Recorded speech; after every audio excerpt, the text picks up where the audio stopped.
오늘 설교 말씀의 제목은 내가 아니라 하나님이 하십니다 입니다. 사디어스 윌리엄스라는 사람이 쓴 마음을 따르지 않을 용기라는 책이 있습니다. 이 책의 부제는 이 시대를 집어삼킨 나라는 신에 맞서다 라고 되어 있어요. 우리 시대를 아주 함축적으로 보여주는 그런 표현이죠. 우리는 자아 숭배의 시대를 살아가고 있습니다. 내가 세상의 중심에 서야 합니다. 내가 주목받아야 하고요. 내가 인정받아야 합니다. 내 행복이 제일 중요하고 내 자아를 실현하는 것이 가장 중요한 가치처럼 여겨지는 세상과 문화 속에 살아가고 있습니다. 사람들은 늘 자기를 드러내고 싶어 하죠. 내가 얼마나 괜찮은 사람인지, 내가 얼마나 능력 있는 사람인지를, 내가 얼마나 특별한 사람인지를 사람들이 알아주고 알아주었으면 합니다. 그리고 조금만 잘해도 사람들이 인정해 주기를 바라죠. 조금만 기회가 와도 나를 증명하고 싶어 합니다. 여러분, 세상은 끊임없이 너를 드러내라, 너를 보여라, 너의 이름을 알려라 이렇게 말하죠. 자, 그런데 오늘 본문에는 이런 우리의 세상 문화와는 전혀 다른 삶을 살았던 한 사람이 등장합니다. 바로 요셉입니다. 그는 형들에게 팔려 애굽의 노예가 되었어요. 애굽에서도 억울한 누명을 쓰고 감옥에 갇혀 죄수로 살아갑니다. 정말 비참한 인생이죠. 아무것도 가진 것이 없어요. 아무것도 내세울 것이 없었습니다. 세상적으로 보면 정말 보잘것없는 인생입니다. 소외되고 고립되고 잊혀진 인생입니다. 그냥 이대로 감옥에서 평생의 삶을 마감할 수 있는 그런 삶이죠. 자, 그런데 그에게 정말 상상치도 못한 그런 절호의 기회가 찾아왔어요. 인생의 역전이 일어날 수 있는 엄청난 기회가 찾아온 겁니다. 대제국 애굽의 왕 바로가 그를 감옥에 있는 히브리 노예인 요셉을 바로의 궁으로 불러들인 겁니다. 자, 배경은 이렇습니다. 바로가 어느 날 꿈을 꾸었어요. 살진 암소 7마리가 나일 강가에서 풀을 뜯고 있는데 매우 마르고 흉한 7암소가 나와서 그 살진 암소 7마리를 잡아먹었습니다. 또 연이어 꿈을 꾸었습니다. 한 줄기에 무성하고 충실한 7이삭이 나왔어요. 근데 그 뒤에 가늘고 동풍에 마른 7이삭이 나더니 그 좋은 7이삭을 집어 삼켜버린 겁니다. 바로는 이 꿈이 너무 이상했어요. 불길한 마음도 들었습니다. 그냥 지나갈 꿈이 아니라는 그런 강한 느낌이 들었습니다. 그래서 아침이 되자 애굽 전역의 지혜자들과 점술가들을 궁으로 불러 모았습니다. 그리고 꿈을 이야기해요. 그리고 해석을 요청합니다. 자, 그런데 아무도 만족스러운 대답을 하지 못했어요. 여러분, 세상은 언제나 우리 인간들의 문제에 대해서 해결할 사람을 찾죠. 답을 줄 사람을 찾습니다. 경제적인 문제든 사회적인 문제든 인간의 갈등과 인간의 풍요와 인간에게 행복을 줄 수 있는 지혜를 구하죠. 뭔가 해낼 수 있는 능력 있는 사람들을 찾습니다. 자, 애굽의 모든 지혜자들이 다 나섰지만 아무도 만족할 만한 답을 내놓지 못했어요. 자, 이때 술 맡은 관원장이 2년 전 자기의 경험을 떠올려요. 자신이 친위대장의 감옥에 갇혔을 때 그때 만난 한 히브리 청년이 있었는데 그가 자기의 꿈과 떡 맡은 관원장의 꿈을 정확하게 해석해 주었다는 겁니다. 그 사실을 기억해낸 거예요.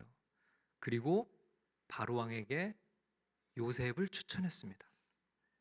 이 말을 들은 바로가 감옥에 갇혀 있는 히브리 노예 요셉을 바로의 궁으로 불러들인 겁니다. 여러분, 지금 이 순간이 얼마나 요셉의 인생에 엄청난 기회인지 상상이 되시나요? 노예에서 벗어날 수 있는, 평생에 다시 오지 않을 절호의 기회예요. 억울한 누명을 쓰고 감옥에 갇혀서 평생을 감옥에서 죽을 수도 있는 이 인생이 역전될 수 있는 해방의 기회가 찾아온 겁니다. 이 기회를 놓치면 다시 찾아오지 않을 그런 인생의 기회가 찾아온 거예요. 자, 바로가 그 기회에 대해서 이렇게 말하죠. 15절인데요. 같이 읽어보겠습니다. 15절입니다. 시작. 바로가 요셉에게 이르되 내가 한 꿈을 꾸었으나 그것을 해석하는 자가 없더니 들은즉 너는 꿈을 들으면 능히 푼다 하더라. 여러분, 요셉이 바로를 직접 만난다는 것 자체가 사실 현실적으로 있을 수 없는 일이죠. 그런데 지금 바로가 요셉에게 말하고 있어요. 그리고 지금 이 순간은요, 애굽의 모든 사람들이 요셉을 주목하고 있어요. 애굽의 황제인 바로가 그의 능력을 구하고 있습니다. 집중적인 스포트라이트가 요셉에게 쏟아지고 있어요. 여러분, 이때 요셉은 자기를 드러낼 수 있는 너무너무 좋은 기회를 맞이한 겁니다. 여러분, 우리는 뭐라고 대답할 수 있을까요? 바로의 질문에 네, 제가 할 수 있습니다. 저에게는 특별한 능력이 있습니다. 제가 바로 왕의 이 문제를 해결해 드릴 수 있습니다. 이렇게 말할 수 있는 자리고 그런 말을 지금 다 듣고 싶어 질문한 거예요. 그런데 요셉은 이 순간에 뭐라고 말했을까요? 16절 말씀을 같이 읽겠습니다. 시작. 요셉이 바로에게 대답하여 이르되 내가 아니라 하나님께서 바로에게 편안한 대답을 하시리이다. 오늘 우리가 살펴볼 오늘 말씀의 주제입니다. 모두가 자기를 주목하는 이 자리에서 요셉은 말하죠. 내가 아닙니다. 하나님이 하십니다. 여러분, 지금 사람들의 시선은 요셉에게 쏠려 있어요. 그런데 요셉은 그 시선을 자기에게서 하나님께로 돌리고 있어요. 여러분, 나를 보지 마십시오. 하나님을 보십시오. 내 능력을 보지 마십시오. 하나님의 능력을 보십시오. 내가 아니라 하나님께서 하실 것입니다. 저는 오늘 이 요셉의 고백을 통해 세 가지의 진리를 함께 살펴보려고 합니다. 말씀 가운데 큰 은혜가 우리 모두에게 임하시기를 주님의 이름으로 축원합니다. 자, 내가 아니라 하나님이 하십니다라는 이 요셉의 고백을 통해 발견하는 첫 번째 진리입니다. 요셉은 하나님과 친밀하게 동행하는 사람이었다는 사실을 우리는 발견하게 돼요. 여러분, 왜 이 절호의 찬스가 왔을 때 요셉이 이렇게 말할 수 있었을까요? 왜 자기 인생 최고의 기회가 찾아왔을 때 자기를 드러내지 않고 하나님을 드러낼 수 있었을까요? 여러분, 그 이유는 요셉의 삶의 중심에는 언제나 하나님이 계셨기 때문입니다. 요셉에게 가장 중요한 인생의 가치는 하나님과의 동행이었어요. 성경은 그런 여러 증거들을 계속해서 보여주는데요. 여러분, 요셉이 형들에게 팔려 애굽의 친위대장 보디발의 집에 노예로 갔을 때 창세기 39장 2절은 이런 기록을 남겨요. 39장 2절 말씀을 같이 읽어보겠습니다. 시작. 여호와께서 요셉과 함께 하심으로 그가 형통한 자가 되어 그의 주인 애굽 사람의 집에 있으니. 여러분, 요셉은 노예로 팔려간 상황이에요. 그것도 낯선 타국입니다. 여러분, 세상적으로 보면 비참한 인생이죠. 형들에게 버림받고 이제는 모든 자유를 박탈당한 노예의 신분이 되어버리고 말았습니다. 노예는 사람 취급을 받지 못하는 그런 신분이었죠. 자, 그런데 성경은 요셉을 형통한 자라고 표현하고 있어요. 형통한 자. 여러분, 어떻게 노예가 형통한 삶이 될 수 있습니까? 형들에게 팔려간, 형들에게, 가족들에게 버림받은 사람이 어떻게 형통한 사람이 될 수 있습니까?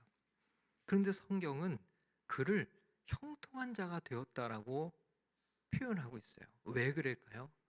그 이유를 성경이 뭐라고 얘기를 합니까?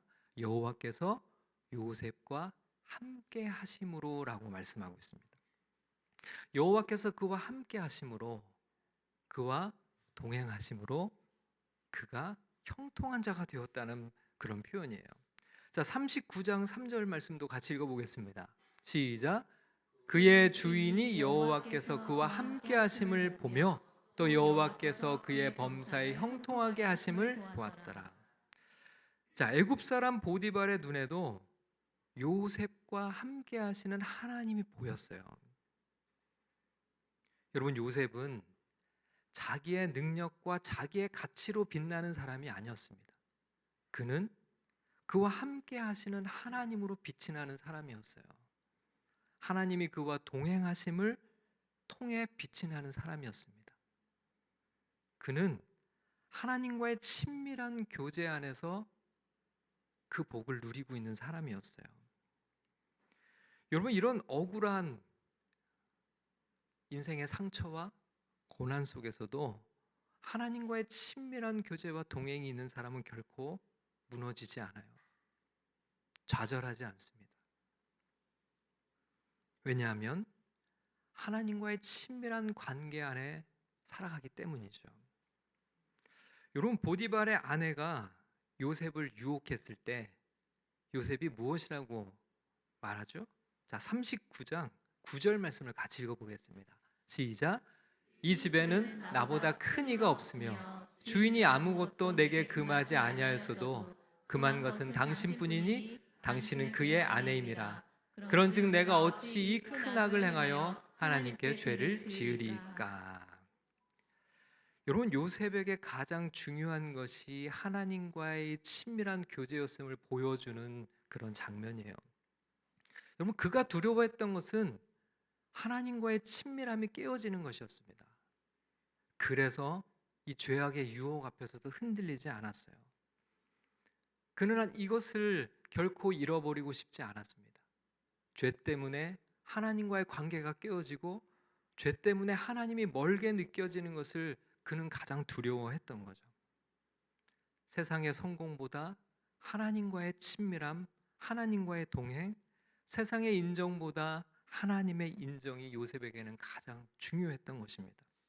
그래서 유혹 앞에서도 흔들리지 않았던 거죠. 감옥에 갇혔을 때도 마찬가지였습니다. 창세기 39장 21절 말씀을 읽어보겠습니다. 시작. 여호와께서 요셉과 함께 하시고 그에게 인자를 더하사 간수자에게 은혜를 받게 하시매. 억울한 누명을 썼죠. 친위대장의 아내의 유혹을 거절했다는 이유로 무고죄에 해당이 되는 억울한 고발을 당하게 되었고, 그리고 결국 감옥에 갇히게 됐습니다. 여러분, 이 상황에서도 여러분, 안 그래도 노예의 인생이 모든 것을 잃어버린 것 같았지만 이제는 그마저 더 나락으로 떨어진 최악의 인생 속에서도 요셉이 잃어버리지 않은 것은 하나님과의 친밀함이었어요. 23절도 이렇게 말씀하죠. 23절 읽겠습니다. 시작. 간수장은 그의 손에 맡긴 것을 무엇이든지 살펴보지 아니하였으니 이는 여호와께서 요셉과 함께 하심이라. 여호와께서 그를 범사에 형통하게 하셨더라.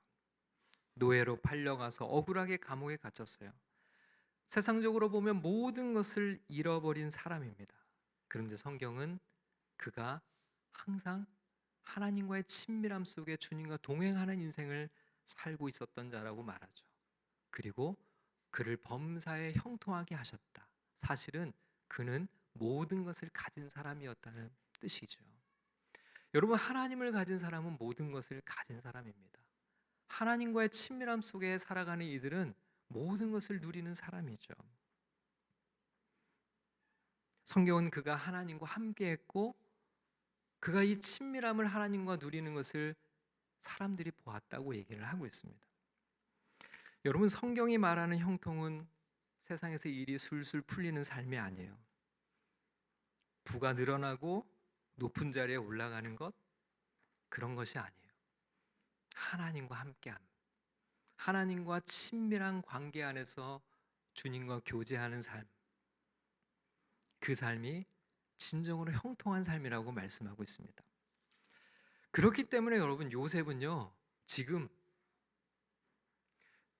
바로왕 앞에 섰을 때도 그에게 가장 중요한 것은 하나님과의 친밀한 관계였어요. 그래서 지금 바로왕 앞에서 모든 사람들의 이목을 주목받는 이 순간에도 그는 하나님을 고백하고 있는 겁니다. 그의 중심은 하나님께 붙들려 있는 거죠. 바로왕 앞에서도 흔들리지 않았습니다. 여러분, 우리의 중심이 무엇인지는 정말 고난 속에 힘들 때도 드러나지만, 그러나 정말 모든 일들이 잘 되고 우리가 성공적인 삶을 살 때도 드러나요. 여러분, 어려울 때 하나님을 찾는 것은 어떤 의미에서는 누구나 자연스러운 그런 모습일 수 있습니다. 그런데 사람들이 나를 인정해주고 내가 주목받고 높아질 기회가 왔을 때, 이때도 여전히 내가 아니라 하나님이라고 말할 수 있는가? 나의 진짜 중심이 무엇인지는 어떤 의미에서 그 순간 드러난다고 할 수 있겠죠. 요셉은 어떻습니까?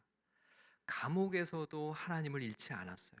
그러나 왕 앞에서 모든 사람들의 시선에 주목을 받고 있는 이 순간에도 그는 하나님을 잃지 않았습니다. 여러분, 우리도 이 은혜를 구해야 합니다. 환경이 좋을 때도 하나님을 잊지 말아야 되지만, 환경이 나쁠 때도 하나님을 놓치지 말아야 되고, 사람들이 외면할 때도 하나님과의 동행을 잃어버리지 말아야 되지만, 사람들이 주목할 때조차도 하나님을 드러내는 삶을 살아가는 것이죠. 하나님과의 친밀한 관계 안에서 살아가는 삶이야말로 가장 복되고 형통한 인생임을 성경은 말씀하고 있습니다.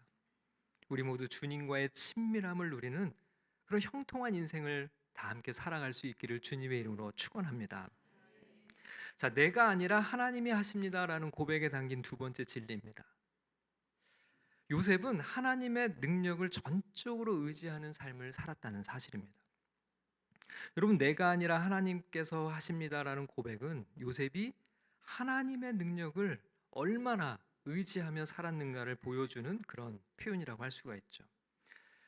사람들은 대부분 자기 힘으로 살아가려고 아둥바둥 살아갑니다. 내 지혜, 내 경험, 내 능력, 내 실력으로 내 인생을 살아내려고 애를 쓰죠.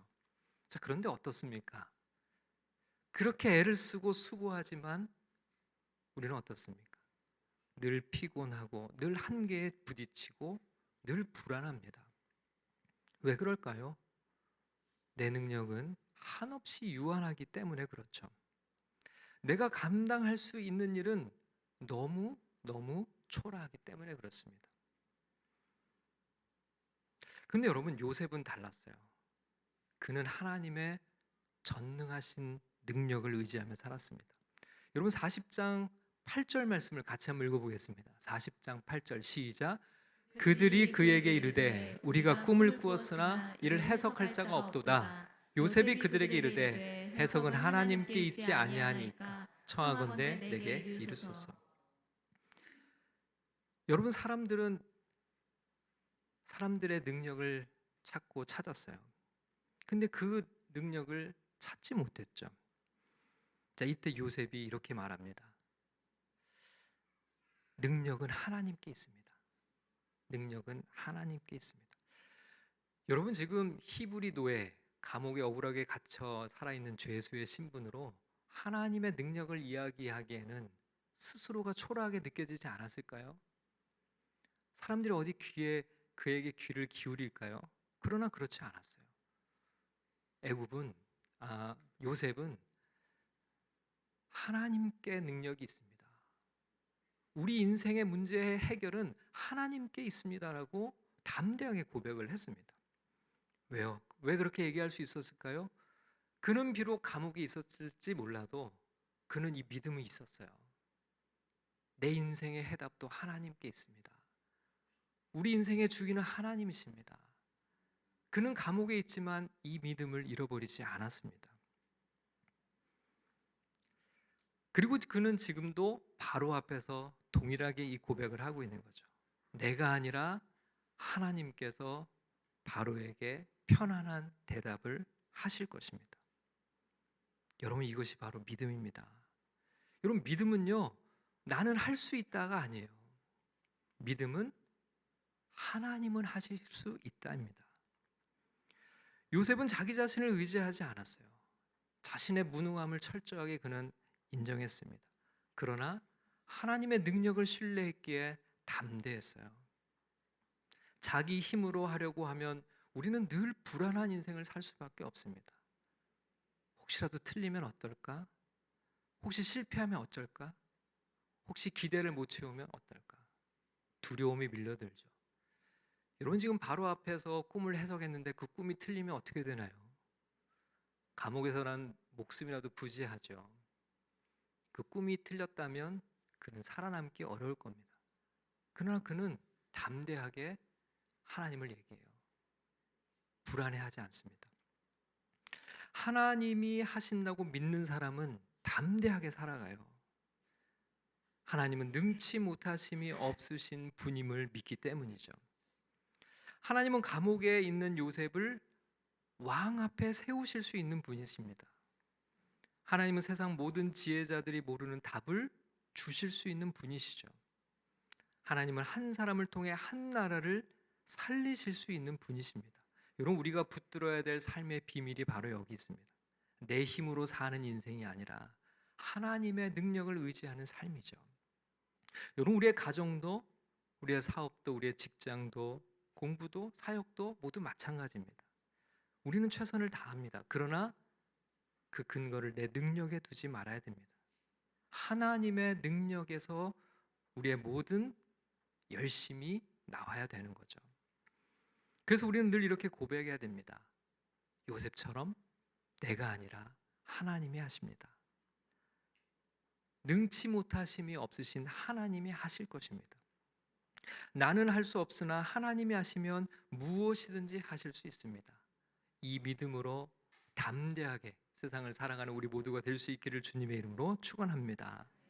자, 내가 아니라 하나님이 하십니다라는 고백에 담긴 세 번째 진리입니다. 여러분, 요셉은요, 삶을 통해 하나님을 예배했어요. 여러분, 요셉의 이 고백은 그가 어디서나 하나님을 예배하는 사람이었음을 보여줍니다. 그는 감옥에서도, 보디발의 집에서도, 바로의 궁에서도 하나님을 예배하고 있어요. 여러분, 예배가 뭘까요? 흔히 우리는 이렇게 예배당에 모여서 드리는 것만 예배라고 생각할 수 있어요. 물론 가장 중요한 예배입니다. 이 공동체 예배는 가장 본질적인 예배라고 할 수 있어요. 그러나 성경은 이 예배가 우리의 삶으로 확장되어야 함을 가르쳐주고 있어요. 여러분, 예배는 삶이어야 합니다. 여러분, 특별히 요셉은 삶의 예배가 무엇인지를 우리에게 잘 보여주고 있어요. 여러분, 예배는 우리의 시선을 나에게서 하나님께 돌리는 삶에서 나와요. 내가 중심이 아니라 하나님이 중심이심을 인정하는 삶이 바로 예배입니다. 사람들의 시선을 하나님께로 옮기는 삶이 바로 예배입니다. 사람들로 하여금 나에게 주목하지 말고 하나님께 주목하도록 하는 삶이 바로 예배자의 삶이에요. 바로 지금 그 일이 이 본문에서 일어나고 있는 거죠. 여러분, 모든 시선이 요셉에게 쏠려 있어요. 왕조차 요셉을 주목하고 있습니다. 궁중의 모든 신하들이 요셉을 주목하고 있어요.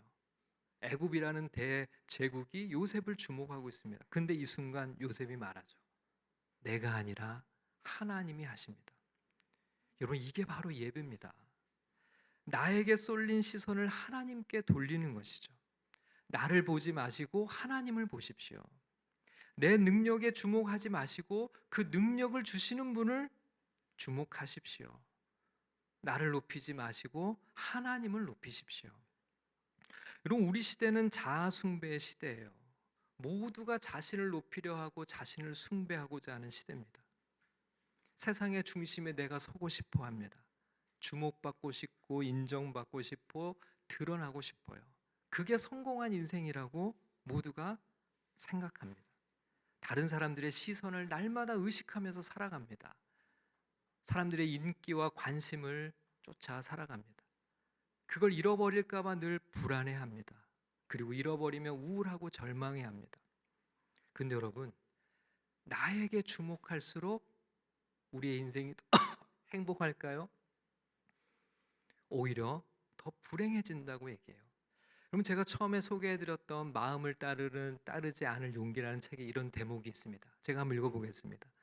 자아의 행복을 끌어올리려는 열기가 이처럼 대세를 이루었으니 자유와 기쁨의 새로운 황금기가 도래할 만도 한데 현실은 정반대였다.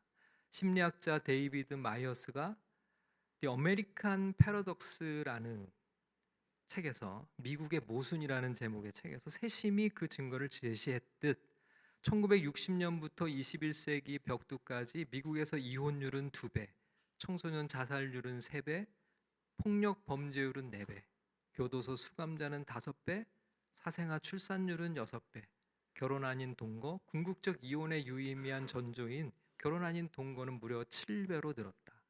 케빈 코코리는 행복의 신경과학에 관한 글에서 연구 결과를 단도직입적으로 이렇게 요약했다. 행복을 염원하고 추구하며 행복을 얻고자 제품을 소비할수록 우리는 덜 행복하고 더 우울해지는 것 같다. 여러분, 인간은 자아에 집중할수록 더 불행해져 갔다는 거예요. 근데 여러분, 이 예배는요, 이 자아 숭배를 멈추고 하나님을 바라보는 시간이에요. 내 인생의 주인은 내가 아니라 하나님이십니다. 역사의 주인은 하나님이십니다. 내가 아니라 하나님이 하십니다. 여러분, 우리의 시선을 나에게서 하나님에게로 돌리는 겁니다. 근데 여러분, 우리의 시선이 나에게서 하나님께로 돌려질 때 우리는 그때 진정한 행복을 경험하게 돼요. 여러분, 세례 요한이 있습니다. 세례 요한이 사역을 시작했을 때 모든 사람들이 그를 주목했어요. 세례 요한이 메시아일까? 그가 메시아일지 모른다고 사람들은 기대했습니다. 이때 세례 요한이 요한복음 3장 28절에서 30절에 그의 말이 이렇게 기록이 되어 있습니다. 자, 우리 한번 읽어보겠습니다. 요한복음 3장 28절부터 30절입니다. 시작. 내가 말한 바 나는 그리스도가 아니요 그의 앞에 보내심을 받은 자라고 한 것을 증언할 자는 너희니라. 신부를 취하는 자는 신랑이라 서서 신랑의 음성을 듣는 친구가 크게 기뻐하나니 나는 이러한 기쁨으로 충만하였노라.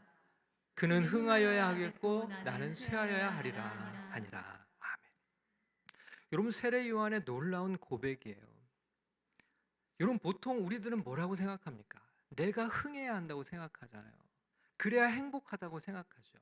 내가 흥해야 기쁘고 내가 행해야 즐겁고 내가 흥해야 만족스럽잖아요. 근데 그는 오히려 그리스도가 흥하고 나는 쇠하여져야 한다고 얘기를 합니다. 그런데 그 앞에 29절에 뭐라고 얘기를 하냐면 나는 이러한 기쁨으로 충만하다고 얘기를 합니다. 이러한 기쁨으로 충만하다. 내가 아니라 하나님께 시선을 두고 내가 아니라 그리스도가 드러나고 내가 아니라 그분의 능력이 세상 속에서 높임을 받을 때, 그분이 영광을 받으실 때 진정으로 나는 기쁨으로 충만한 삶을 살고 있다는 이야기예요. 자아에 집중하지 않고 하나님을 예배할 때 여러분, 우리에겐 진정한 기쁨의 충만이 일어나는 겁니다. 나에게 집중하면 집중할수록 우리는 기쁨을 잃어버려요. 행복을 잃어버립니다. 좌절합니다. 우울해집니다. 불행해져요. 그런데 우리의 시선을 돌려 하나님을 바라볼 때, 자아 숭배를 버리고 하나님을 예배할 때 우리는 진정한 기쁨을 맛보기 시작합니다. 참 행복을 누리는 거예요. 여러분, 베드로도 그랬습니다. 성전 미문에서 태어나면서부터 걷지 못하던 사람이 일어나는 기적이 일어났을 때 사람들은 베드로를 주목했어요. 베드로는 사도행전 3장 12절에서 이렇게 말했습니다. 3장 12절을 읽어보겠습니다. 시작. 베드로가 이것을 보고 백성에게 말하되 이스라엘 사람들아 이 일을 왜 놀랍게 여기느냐? 우리 개인의 권능과 경건으로 이 사람을 걷게 한 것처럼 왜 우리를 주목하느냐? 나를 주목하지 말아라. 우리를 주목하지 마십시오. 이건 우리가 한 게 아닙니다. 그리고 16절에서 이렇게 선포합니다. 읽어보겠습니다. 시작. 그 이름을 믿음으로 그 이름이 너희가 보고 아는 이 사람을 성하게 하였나니 예수로 말미암아 난 믿음이 너희 모든 사람 앞에서 이같이 완전히 낫게 하느니라. 내가 한 것이 아닙니다. 그리스도 예수께서 그를 회복시키신 것입니다. 그가 하신 것입니다. 복음을 전했죠. 예수님을 전했습니다. 베드로도 이 순간 예수 그리스도를 높이고 하나님을 예배했어요. 나를 보지 마십시오. 예수를 보십시오. 이거의 예배죠. 이렇게 예배하는 삶을 살아가는 베드로에게도 무엇이 있었을까요? 세상이 감당할 수 없는 기쁨이 있었습니다. 나중에 복음을 전하다가 이렇게 예수님을 세상에서 높이다가 핍박을 받아요. 능욕을 당합니다. 그런데 그 능욕을 당한 베드로가 이렇게 고백을 해요. 자, 사도행전 5장 41절을 읽겠습니다. 시작. 사도들은 그 이름을 위하여 능욕받는 일에 합당한 자로 여기심을 기뻐하면서 공회 앞을 떠나니라. 여러분, 세상에서 그리스도를 높이고 하나님을 예배하다가 오히려 능욕을 받았습니다. 그러나 이들에게는 그 예배의 삶을 통해 무엇이 있었어요? 세상이 알 수 없는 기쁨으로 충만해 있었다는 겁니다. 여러분, 예배하는 인생에 하나님이 주시는 기쁨이 넘치는 겁니다. 참된 행복이 있는 겁니다. 사도들은 어디서나 하나님을 높이고 예배했기에 능욕을 받으면서도 기쁨이 넘쳤다고 성경이 기록하는 거죠. 여러분, 우리가 주일마다 예배하는 이유가 무엇입니까? 내게 집중된 시선을 우린 예배를 통해 하나님께로 시선을 옮겨요. 내 문제에 매몰되어 있다가, 내 자랑에 함몰되어 있다가, 내 상처와 내 욕망에 사로잡혀 있다가 내 이름에 묶여있던 나의 시선을 하나님께 들어 올리는 시간, 그 시간이 바로 예배입니다. 하나님이 내 인생의 주인이심을 다시 발견하는 거죠. 하나님이 역사의 주관자이심을 새롭게 확인하는 시간이죠. 내가 아니라 하나님이 하십니다. 여러분, 예배는 이 고백을 다시 회복하는 시간입니다. 이렇게 하나님을 예배하는 삶은 어디에 있든지 행복한 삶을 살아가게 됩니다. 노예의 형편이든지 억울한 누명을 쓰고 감옥에 있든지 핍박을 받고 능력을 받든지 상황과 형편에 매이지 않는 기쁨과 행복을 누리는 삶, 진정한 예배자들이 누리는 복인 줄 믿습니다. 내가 아니라 하나님이 하십니다. 하나님과의 친밀한 관계를 누리고 내 능력이 아닌 하나님의 능력을 의지하면서 어디서나 하나님을 예배하고 주님을 높임으로 참된 행복을 누리며 사는 복되고 복된 믿음의 삶, 우리 다 함께 살아갈 수 있기를 주님의 이름으로 축원합니다.